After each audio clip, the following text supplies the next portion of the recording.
Oh, thank you. We're doing fine. Thanks.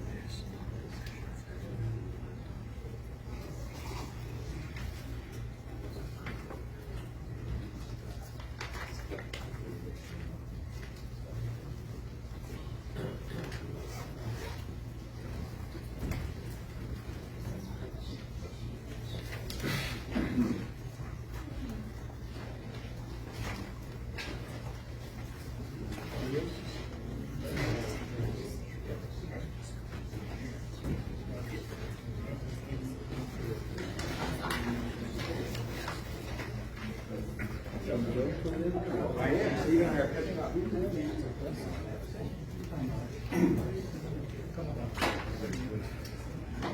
doing the the jazz festival going good this year. That's what I'm doing. That's what I'm doing. That's planned. My daughter, Carol, is actually out in California right now doing some interesting things that we'll talk about probably in about a couple of months. But one of her classmates has been doing a documentary on a few on jazz for the last decade, following this about 3 different artists. And she's coming to a fusion area. Very cool. And so they've asked if I could get her backstage. She's doing the really interesting work. But that's how I know there's some pretty good people.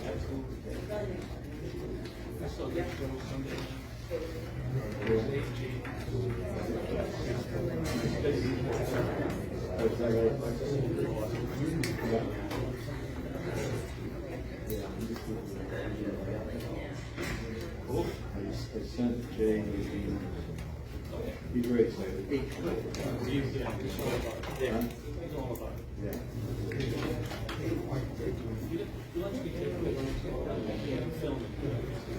Oh, is that right? So I see. I don't know his rules. So he's got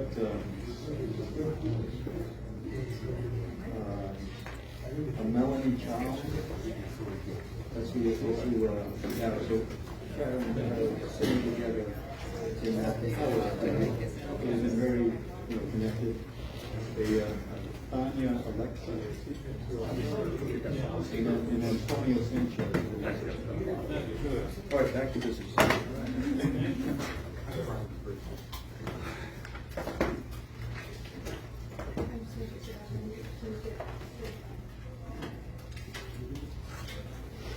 You all set? Yes, sir.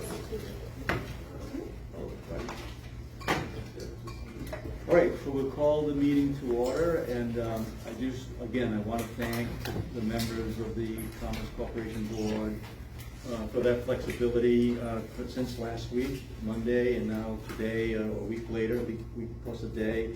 And I am very optimistic about the progress that we made, that we're going to be able to report to you today.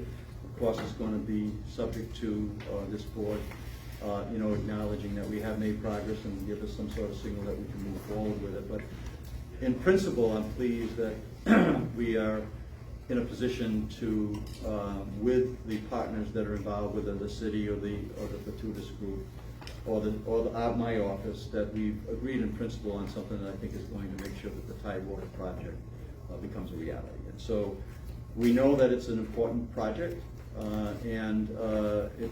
As I said last week, it means a lot to the momentum that we have in the state of Rhode Island, that we're making all these different places work. I think our budget that has just been passed out of the Finance Committee will show that we're making investments in the fishing, we're making investments down in Quonset, we're making investment on the South Key project in East Providence.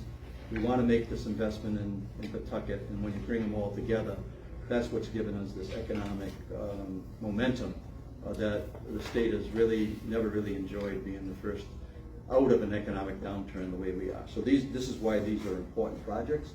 Let me just give you a quick overview of the progress that I think that we've made, that for your consideration, and then we can open up the questions, and Stephanie can also provide you more information, and then if there's a need to go into executive session for a short period of time, we can do that, and then we'll come back out and make a public comment about exactly what what the direction that this board has given us, and that's will be my ask today, is to provide some guidance relative to what we're doing right now. So if you recall last week, the ask was for the state in the application was a full $30 million of debt that the state would be obligated to. What we're doing in that today is we've narrowed that down to significantly less. So we have an agreement with the city that they will be stepping forward with $10 million of funding in one shape or form, but it will not be an obligation of the state of Rhode Island. So our proposal would be to move $20 million from the B side of the river, the 1B, to the 1A side of the river. And then in total, that would be the $30 million that right now that is the what is being asked because of circumstances that we all can agree on. This is a national issue: supply, the inflationary costs, the fact that it's happening everywhere, and for us that we need to be realistic about the fact that it's happening, and I can't deny that. I don't think anybody else can. So this provides a path that is significantly improved for the state of Rhode Island's taxpayers. We're not asking the board to approve any more money than is currently in the project. It just happens that we're looking for consideration from this board that we move the dollars from the 1B to the 1A so that we can continue with the stadium. And I would also say this as well, is that, and the speaker has been public on that, and I've been in conversations with the role that the General Assembly will be playing in this, and I'm very cognizant of the direction that this board gave me last week to talk to the General Assembly leadership about them playing a role in this whole process. And the speaker has publicly said that he will call meetings of the Finance Committee in advance of, as leading up or as during the next session starts, so that the ask would be, and it's a public ask, and we want everybody to know, is to replace the dollars that are being moved from B to A and replace those back into the 1B side, so that there's assurances that we're going to be able to continue to move with that project, including the bridge that needs to be put in place. I would just end with, I just had a very serious meeting to kind of come to these conclusions so that I can tell you in good faith that this is where we are. And I would just say that the stadium is a very important piece to the whole project. I happen to be a Walt Disney fan. When the Disney built their facilities down in Orlando, what did they build first? They built the castle. The castle was built first. And so I really think it's very important for us to recognize that this is a key piece to the project. And then the advancement, I know the city of Pawtucket is, and the mayor is very engaged in making sure this is a reality for the city, as the state is. And so I'll open it up to questions that you might have, or you want Stephen to fill in some of the blanks. But what we'll be asking for, in principle, this concept that the city developer would be front-loading the $10 million so that the state would not be obligated to that debt or that cash insertion, whatever they come back, but that's what they committed to today. And that the state would activate $20 million of these funds that have already been in the $27 million tip that this board approved last year, right around this time. So I will leave it at that. I'm happy to fill in the blanks if I wasn't clear. But if you have questions of me, of anything that I've said, then I'll be happy to respond. And then any detail we can, because we know there's detail that needs to be actually done, and the due diligence still needs to continue. But based on the timing, Mike, and I'll take your question. Based on the timing, what we need from the board is a direction on whether what we're proposing makes sense to you, or whether whether you want to have other input. Mike, go ahead. Yeah, so we're moving a lot of pieces around, so it gets a little confusing. So if you wouldn't mind, I just want to count what we've done, and that is, back in February of 21, we approved the $284 million project, which was 36.2 in TIF, 10 in net, equal $46 million. For everything, it was stadium, 435 residential units, 57,000 retail, 60,000 office, 750 car parking lots. It was all that. And then what happened is that the bond got held up and they wanted to go forward with the stadium. So a year ago we met back in June and to accommodate, we split out just stadium and said, okay, well, that first phase will be in 2 phases now so that you can get going in the stadium. So we did, the stadium was going to cost $80 million and we put the $10 million rebuild, we moved to this first phase. That was a year ago. And the idea in the MOU and everything is state pays for infrastructure, developer pays for everything else. That's been steady throughout. And if you look at that $80 million estimate, it was $12.25 million for infrastructure. So it kind of matched what we did with the Then, I don't know. Was there any TIF in that initial $80 million assumption? Well, it was an $80 million cost breakout of the 284. Yeah, so when we went to back a year ago, there was no TIF because the TIF was, I don't think, it was like we moved the rebuild, right? Oh, yeah, $5 million. $5 million of the TIF is in the stadium at the moment. Okay. And so then we heard a month or 2 ago, I don't know what the timing was, that it's not 80, it's 124 for the stadium.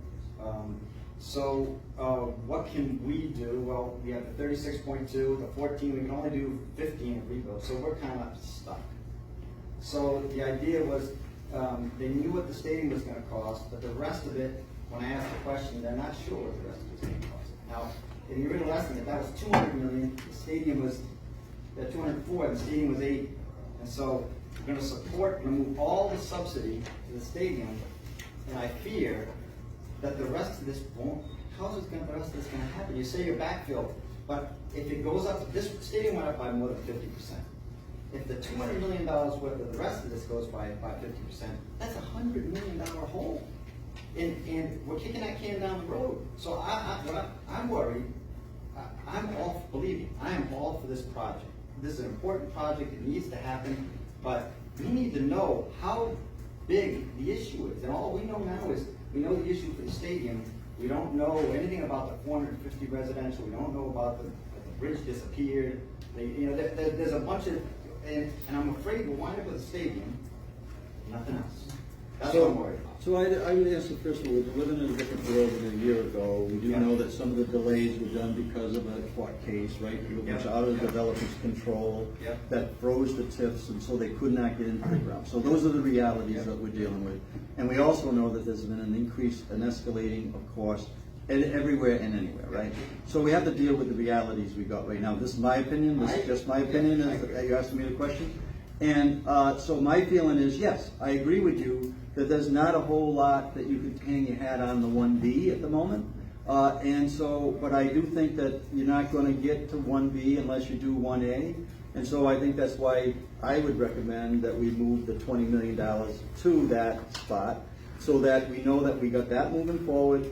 And then we have to take a look at 1B, again, as a new project to a large degree because of the circumstances that we're talking about and the investments that would be made. And I think that that would be part of the public process that the speaker has agreed to do.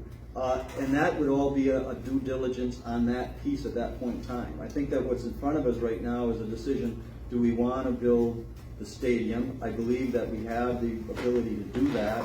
And if it was a standalone, which I don't think it would be, because I think that we will find a way to do some of the housing across the way because it's needed.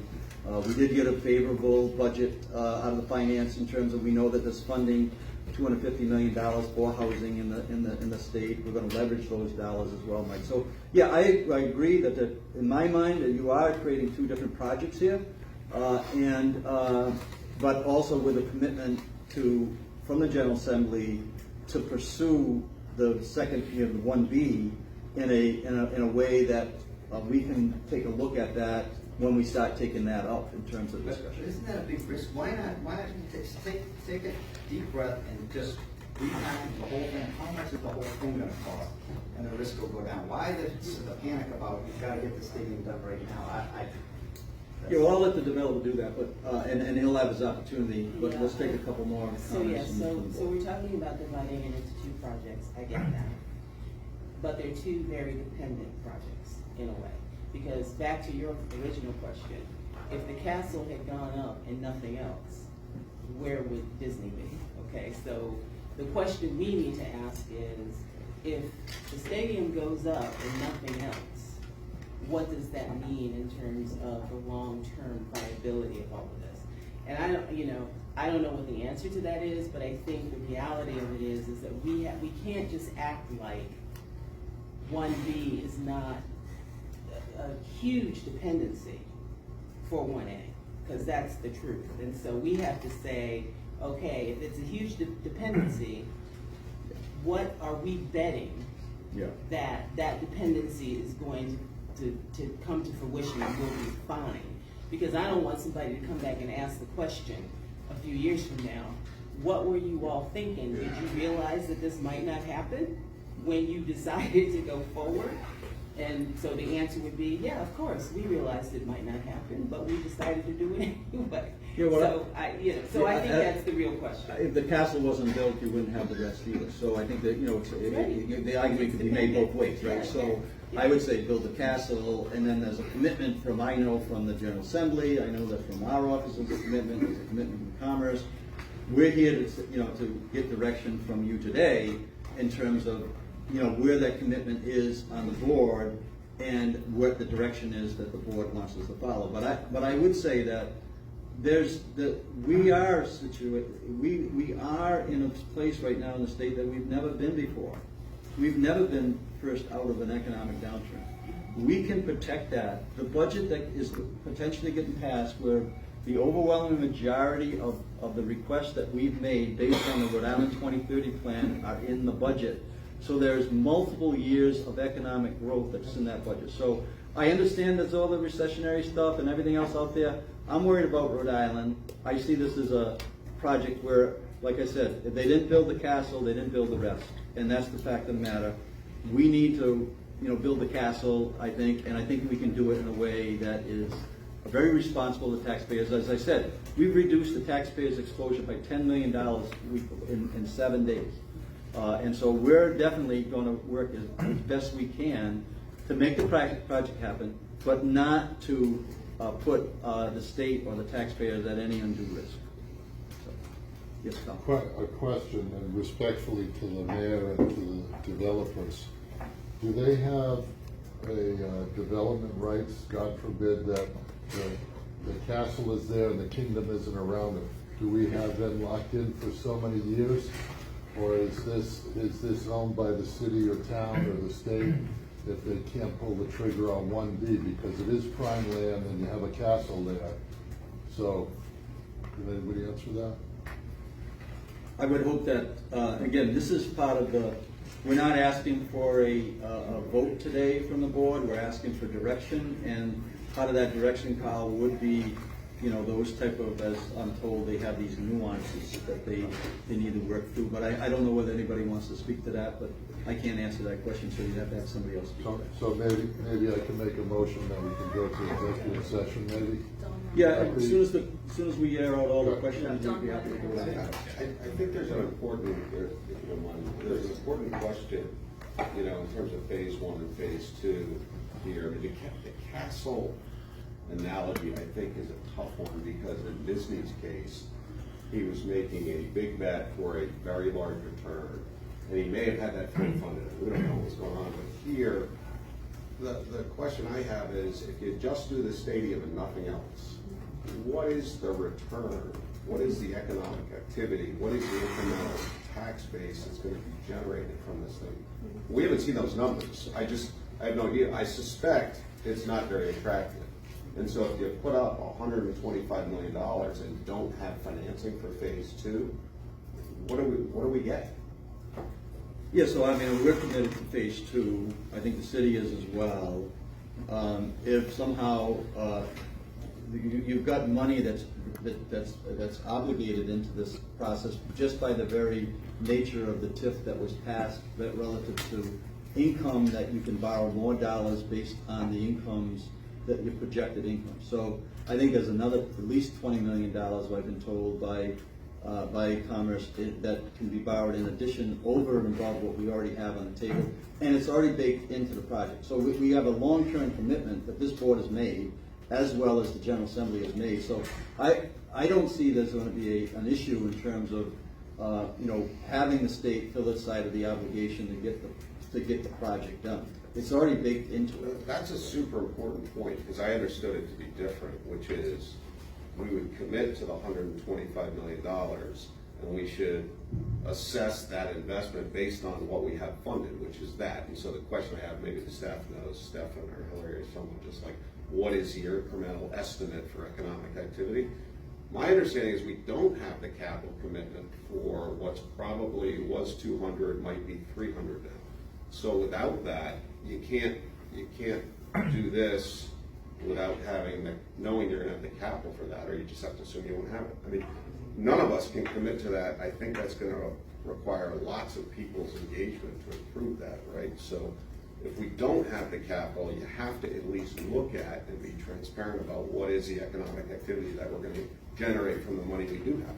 That's all. Yeah, that's the background. They can fill in the blanks there, but there is more dollars that are going to be put into this project just by the virtue of the fact of the actions that are already been made by the state and this board. So, in my understanding, at the moment, it's a minimum of $20 million that is still can be put into the project on the east side of the river. So, that's based on the information that we received. But that's probably nowhere near enough, because if it's 200, 20 is 10%. We all know that, I mean, the stadium went up, it's 50, but it probably was 70%, because they say they value engineered 20 out. So the thing is, we can say we're behind it, but without knowing how big the gap is, I don't know if we can really say that. I used to be in this game. If my costs went up 50%, it wouldn't pencil out. My rents aren't going to go up 50%. So I would just throw up my hands and say, I'm waiting till the storm is over, and I'll best wait. That's 2 years from now. Any other questions? Yeah, I have a question. What commitments do we have from the team that it's going to be in this stadium for a period of time? And what happens, because we don't know this team, right? This is not like we're the Buffalo Bills and we're investing in a new stadium for that. So what happens if this team is not successful at selling $30 tickets? Where's the stadium go? What happens? Stefan kind of, take the lead on these issues that we could discuss. I'm going to ask Michael Sweeney if he can supplement this point, or whoever you want to designate on the fortuitous side. That's up to you, Brett, Dan, Michael. We asked the question in recent days for the USL understanding with the fortuitous team for Pawtucket. The response we've gotten back is that it's a 30-year commitment, and they're in any agreement, if this board sees fit to have one, with Fortuitous's Pawtucket-based team. The definitive documents, the final documents, would include that commitment and negotiated penalties or repayments if there were to be a departure. So that is an expectation of a negotiation that would occur. Michael, did you want to say anything more, or anybody pertaining to that? I think that's accurate, Secretary, as to the rights, USL rights. It's a 30-year initial franchise period. And the team will pay rent to the stadium, to answer that second question. So it's a team ownership, 30 rights. That's a 30-year. We have it in writing from the USL. And obviously, all this will be provided to Commerce and their attorneys to look at, and there'll be a lease between the team and the stadium. I just want to understand from the state's perspective, if the team is underperforming, and look, I believe all the diligence, I know you've been in this game before, this is a strong market for it, but this is a new thing, right? So there's some speculation here that we have to get our arms around. So I'm trying to understand on behalf of the state, if the team's not performing, can't sell the tickets at the projected prices, you're losing money, you can't continue, what happens with the asset? Bill, the reality is that the stadium is going to require a lot more than a team. Meaning, we're meeting with the men's championship team in USL. I will add a women's Super League team. So Division I USL team shortly thereafter.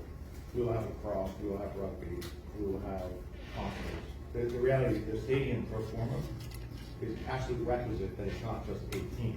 But you have to have an anchor tenant to get all of the different elements, the equity, the debt, et cetera. So we have that with this initial team, which I've got good experience with. And I have confidence that we'll be very, very successful. But just to be very clear, everyone should know there's no way this pencils out with just one team. But the great news is we get approached all the time relative to people who want to come in and play in the stadium. But if it just, again, just if it doesn't pencil out, it just doesn't work out, because it may not work out. What happens to the stadium? Do the taxpayers get the rights to the stadium? What happens to the stadium? See, because this may go to why previously this board said, look, we're not going to put money into the stadium.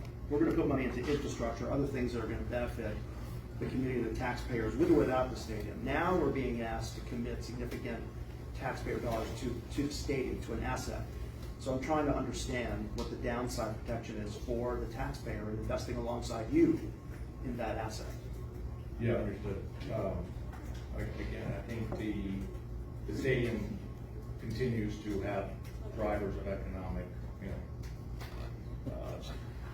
activity for that asset, if you will, above and beyond this initial team. I don't want to speculate on a default bill because I can't, but you have 45 million of equity, you've got senior debt, you've got the incentive we're asking for, because this TIF that was promised was delayed, not by our fault, inflation kicked in. So there's a ton of pro formas that we're given that support concert revenue, game revenue, ticket revenue, food and beverage revenue that simply support those pro formas and make debt service covenants where no lender, no performance bond, no one would finance it. So it does stand alone. Okay? The gap is closing with the city. Fortuitous is adding 20 million of equity. The parties we asked for 30 to close that cost gap. So we would have a stadium, but for the fact we couldn't access any of the state pool. And so this inflation hit, we did value engineer 17 million out. I know. I'm just asking. Yeah, nobody there are thinks revenues in the pro formas. If there's a default, sure.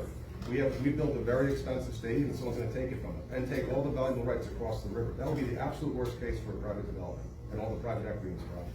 You see, the issue is that this board, for 2 weeks, that's it, has been asked to think about putting a significant amount of taxpayer money into a stadium.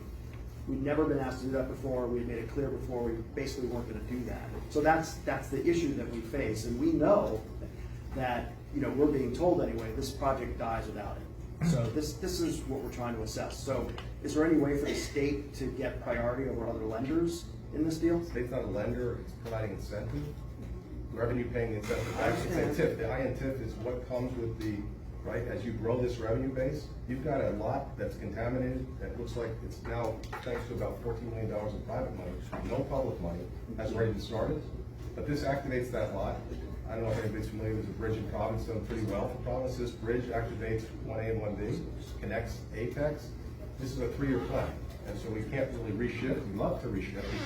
We shifted because of the unavailability of the TIF to do the stadium first. Now we're being told, hey, let's shift back and do housing first. We want to get to the housing, want to get to all the other more important economics across that river as soon as possible. And I think there are new protections to start with and be faster. You'll hear about from the Secretary. Okay, but the task, though, just to reiterate something I think Bernie and Mike said, is that we need to decide whether this project stands alone as just a stadium, and this commitment by state dollars makes sense for the stadium and nothing but.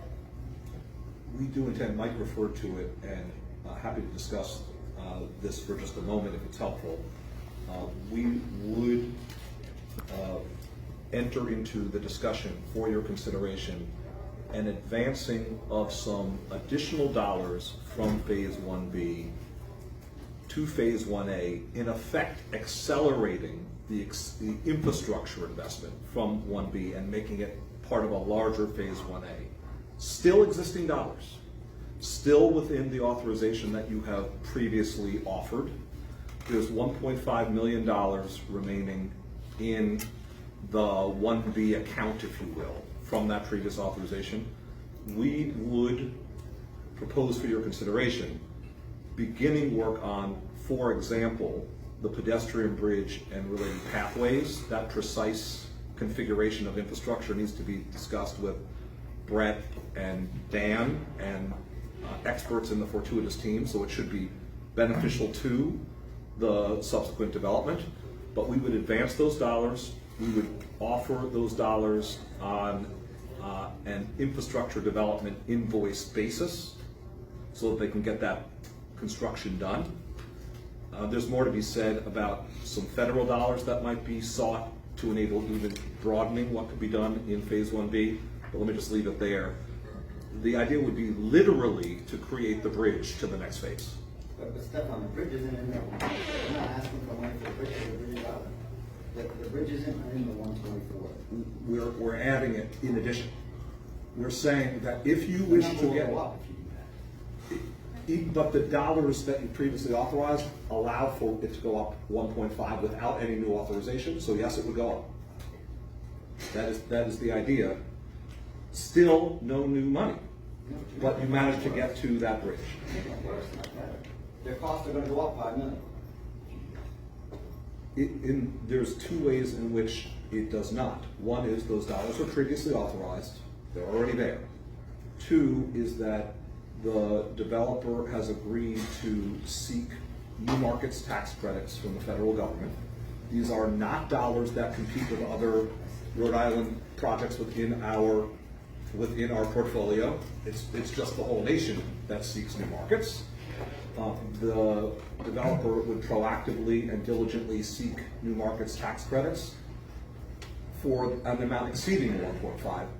One estimate is in the vicinity of $5 million. We don't know whether that is accurate. It could be greater, could be less. If that funding were to be secured, that 1.5 would cover the allocation from your previous authorization, and you'd have another 1.5 million for purposes of Phase 1B when that was reached. All of this to say, you've already authorized the money, so it's not new state money, and you could even, if you get started in this direction, result in a net gain with federal dollars. I mean, that money was for the whole 1B. That was for the whole thing, not for just the state. So it's to say that we're not spending any additional money, you're correct, but we're now at B, which is all the residential units, the parking garage, the office, the retail, is not subsidized. There's no subsidy left for that. So we all be smart people. It won't happen. It won't happen. You know, unless the state is going to step up for something like another 100 million. So the housing is a state priority right now, right? So the housing is going to happen all around the state of Rhode Island. So if this is a project that fits into that, the descriptions that we'll be providing, we're going to make housing a priority. Housing is a major priority. So the housing component of this is, I really don't have any fears about the housing being done. The retail and the other issues, again, the market's going to drive that. But this is not going to happen overnight. Iowa's doing a project right now with a stadium on 65 acres of land, very similar to what we're doing right now. And they're projecting a strategy out 5-10 years on the project. So this is where we are right now. We're not going to get any of this done overnight, but you got to start to get it done. So the housing is not a concern of mine right now. We're going to find housing strategies in the state of Rhode Island that are going to go from homelessness to fair market value and everything in between. So that's in the works. Those dollars are being appropriated. Yes. I have a question, Stephen. Where do you think the federal funding would come from? It's a program called the Federal New Markets Tax Credit Program. And you may recall that for a sum of about $2 million, we also plan to draw upon that for the Superman transaction. So we've become familiar with it. In reality, there are other federal funds for infrastructure. So we don't want to rely exclusively on a bid for new markets. That may or may not be the perfect fit. We think it has some potential. But there are other infrastructure dollars that we can compete for at the federal level. So for all those reasons, especially in this time of federal generosity around infrastructure, it's a good idea to start building on infrastructure. We could result in net additional resources that are not state resources. This is petty, but the Twix is asking us to pay for a grant to offset the cost of applying for these tax credits. Is that normal procedure? They don't pay for it out of their own profits? It is, in this sense, consistent. First of all, the fortuitous team and the city, for its part, I want to give credit to Mayor Grevian, have done a lot of outlay of costs. Brett and Mayor, you can attest, you've laid out plenty of funds in advance. But I want to say this, yes, there are programs of commerce for site readiness that enable developers that are trying to get ahead of where they currently are to advance a project, to reimburse a modest amount in order to yield a big amount. So I would also say it's our ask. Okay. We're making the ask so that the dollars can go in and support the project, right? So there is a little bit of, maybe it's shared, I don't know, but we made the ask, right? And so this is something that in some ways the developer is giving up some space to meet our ask so that we're covering some of the costs that we have already obligated ourselves to in principle. Can somebody speak to the economic impact of the stadium itself and the expected impact of just that piece? we can, if I may suggest on that point, I'd love us, if we are going to go into executive session, to start it there, and we can then talk about it in public if that's convenient for everybody. Okay. As much as we can share in public is good. Yes, sir. Yes, David. Question, we didn't know about inflation happening and what's going on, and I'm sure we're not taking into consideration the potential of recession in 2023 or 2024. So both of those sort of like offset each other. We don't know what was going to happen. My question to the city of Pawtucket and Patuitians is, can they live with just a stadium and the portion of B is not done for 3 or 5 years? Is that going to make you survive, or that's an issue that we need to make sure is corrected? Is it a standalone stadium and we can't do 1B for whatever reason, recession, lack of money, or TIF, will they be able to stand and still survive? That's what I want to know. I think a good question for them. I'll Let them answer that question. No, I can answer that question, Dave. This is a 100-year lease on the land rights on the Division Street side. As the governor said, I think most people would like in the business knows, this is not a 3-year build out of 435 units, all the other office, all the other food and beverage activation. It's a long-term project, so we expect to, obviously, as I said at last meeting, when it was asked, we can't go get hard bids on phase 1B until we move, and we shifted to one area of focus. The bridge and all the infrastructure on B is paid for by the state. That's the incentive you gave us to do this deal. So you advance and you get it back at CO only. You're advancing on CO only. So as far as these risks about, you're gonna build us a bridge, parks and roads, we're gonna build all the development, and it's gonna share the incremental. So I think it's timing, but yeah, we expect to have these rights, and we've agreed to give $5 million of potential credit that was on our side of the ledger to help 1B move, in advance for them helping 1B move now, because last meeting we heard, can you get us to move on 1B? Lots of movement on 1B right now. So we are going to build this, the same process.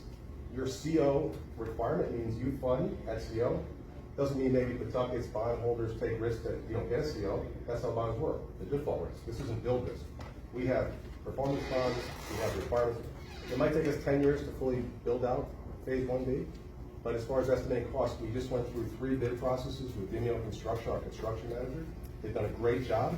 We can't, and you made this comment, Carl, last time, we can't lock prices and buy out until we have this capital done. So we're talking about things that are all chicken and egg here.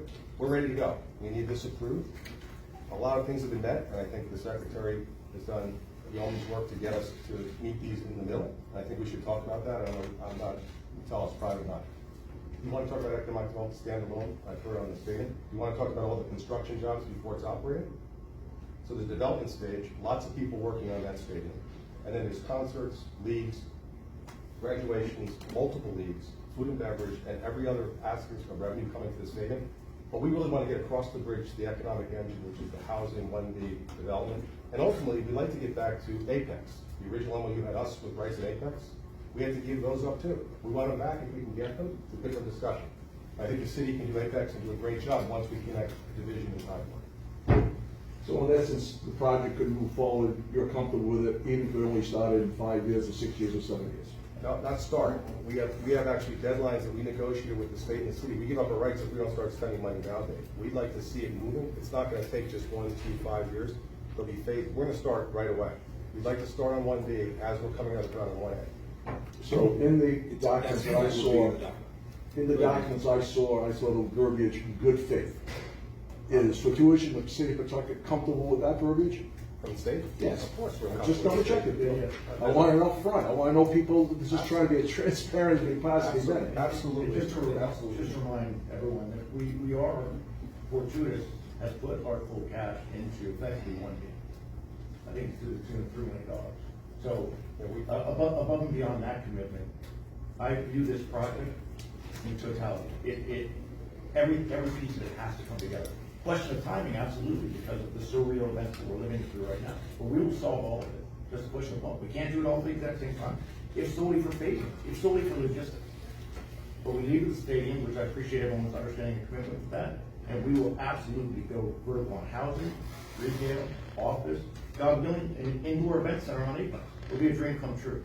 The vision of this is much, much greater than what you see right now. If I could, Dave, if you don't mind, from the city perspective, right, you've heard us. Thank you, by the way, Governor. Thank you to the board. This is an important project to the city. It's a gateway project. You've heard that. And we've always looked at this as at the totality with 1A and 1B because of the market fluctuating, right? The city, just like the state, has done all of the due diligence. Bill, I think it was you and Carlo, might ask the question about, how do we protect it? We have an MDA in place. We've done all those protections. We've been in front of our city council on all those requirements. So we've had the same due diligence that maybe you haven't had a chance to do, and we're trying to explain that to you. And maybe we can talk about it, in executive. But we had those types of terminology because we understood that without the stadium, that's the anchor, right? The city's not going to get the riverfront open, or I'm not going to get the housing that we need, or the commercial. That is the draw, but it's not the only thing, and we will not survive with it's the only thing. But we're going through these phases to get it, and we have looked at it in total. So one question for you, Mayor, since you're on. So the council is behind you. That was my question from last time. Yeah.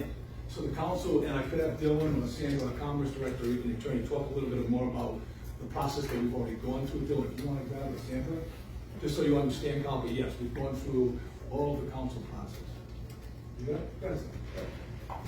So I'd like to say that the council in December of last year approved, like what the mayor just mentioned, the master development agreement with very tight timelines to make sure that the team, which were very hard, getting this agreement together, do understand and have the commitment to complete 1B. If not, there is such a penalties and punishment without the process, and we could share that timeline with you. I know the Commerce Department have already received that master development agreement, so we could share it with you as well. As City Council approved that with the tax stabilization agreement as well in December last year.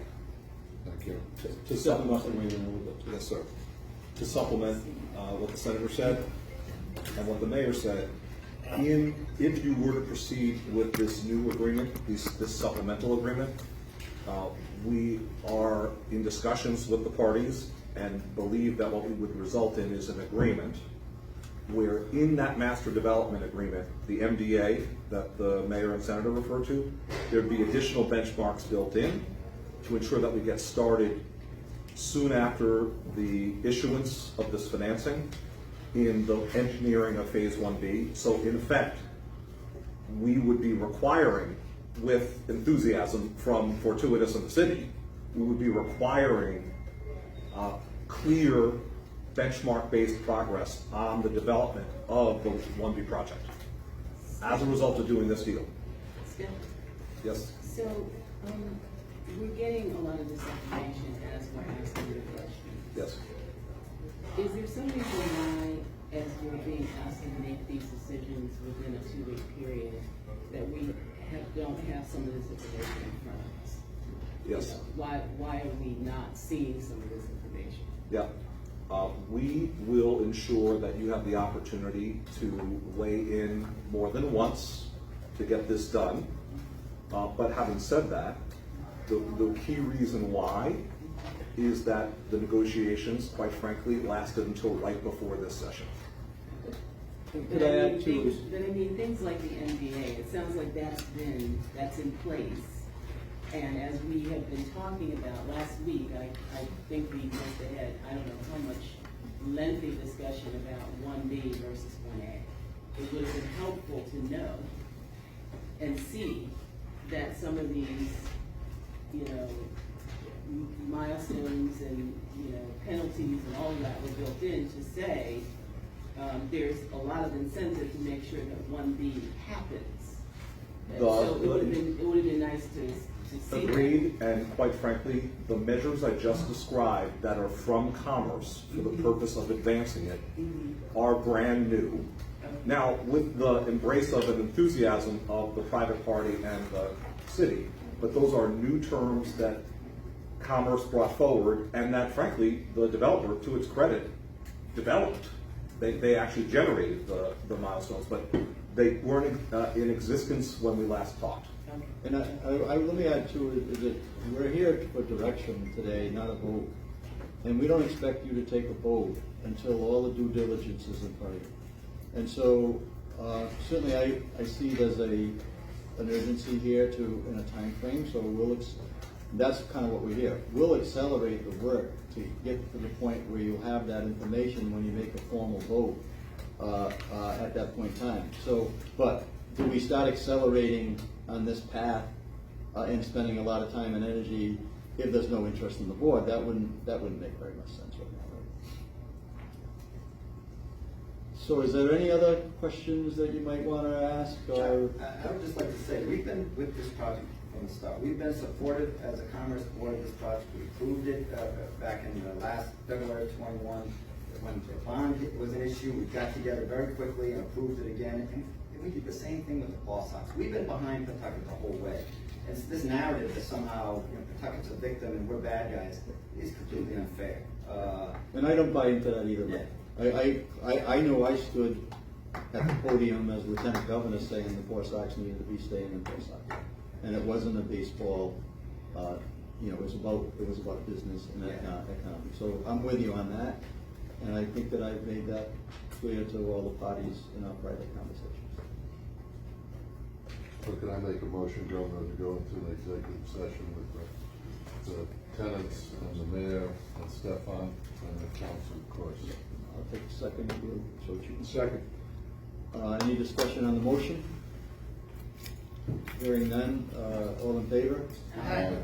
Do I need to say like section 46-4? 42, 46, 587. Okay, put on the record. All right, we'll go into executive session and we ask everybody that wasn't invited to that, can you please. How's the sand, baby? How's the sand?